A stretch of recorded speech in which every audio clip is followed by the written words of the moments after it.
نے تم کو ابتدا میں مٹی سے پیدا کیا، پھر تمہاری شکل و صورت بنائی، پھر فرشتوں کو حکم دیا کہ آدم کے آگے سجدہ کرو، تو سب نے سجدہ کیا لیکن ابلیس کہ وہ سجدہ کرنے والوں میں شامل نہ ہوا۔ اللہ نے فرمایا جب میں نے تجھ کو بھی حکم دیا تھا تو کس چیز نے تجھے سجدہ کرنے سے باز رکھا؟ اس نے کہا کہ میں اس سے افضل ہوں، مجھے تو نے آگ سے پیدا کیا ہے اور اسے مٹی سے بنایا ہے۔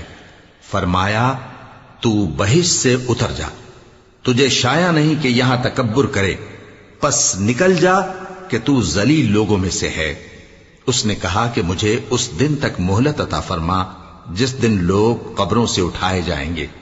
فرمایا اچھا، تجھ کو مہلت دی جاتی ہے۔